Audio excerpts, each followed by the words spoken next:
you have Christmas coming early because you had the Lions taking whoever's not Smith or Waddle. Then you've got Patrick Surtain dropping to, or the choice of Carolina, which means J.C. Horn is the guy at 10 for the Cowboys. But you have Trey Lance dropping to the Broncos, and then Justin Fields falling out of the top 10 for the Patriots to go up and grab, with Micah Parsons still sitting there for the Eagles and Penei Sewell for the Chargers. I mean, like, that is Christmas coming early for every team that I essentially just mentioned. Some teams are going to get lucky, right? Right and there. All of them. If the first four teams are quarterbacks, then yes, you only have one more quarterback, and it could be Justin Fields. And does he go 9 to Denver, or does New England trade up from 15 to 8, or get in position to go get him?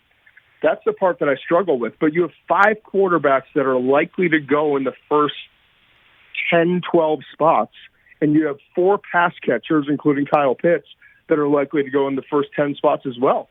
So everyone else gets pushed back. From the offensive tackles, Penei Sewell from Oregon, Rashawn Slater from Northwestern, the corners, Patrick Surtain from Alabama, J.C. Horn from South Carolina, Caleb Farley from Virginia Tech. Like, all these guys get pushed back because there's such value in the quarterbacks and the pass catchers.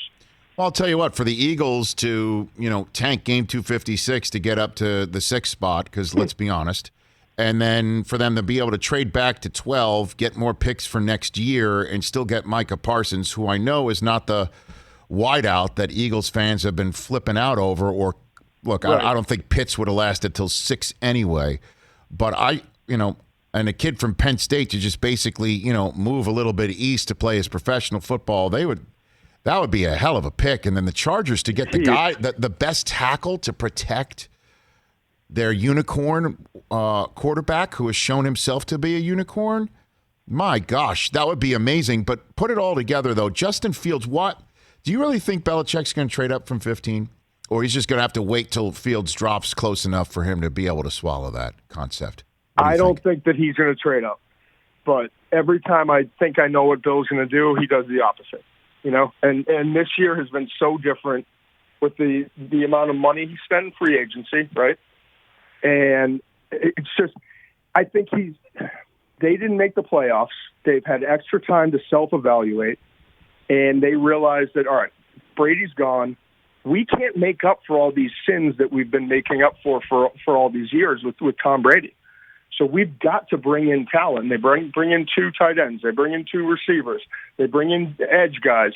I think they spent more money than any team has ever spent in free agency history. And so, while in 20 years, 2 decades, that they have not used a first-round pick on a quarterback, but they had Brady the whole time. So why would you?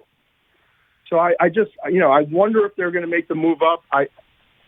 My gut tells me they're not going to. They're going to stay home, and maybe it's Micah Parsons, maybe it's one of these defensive players, but they're doing everything differently than they've done in years past. And so I'm so intrigued to see what New England does at that 15 pick, or if they move up, or if they stay home or move back, which they typically do. Hey, you watched all the way to the end. Thanks for that. Watch more right here.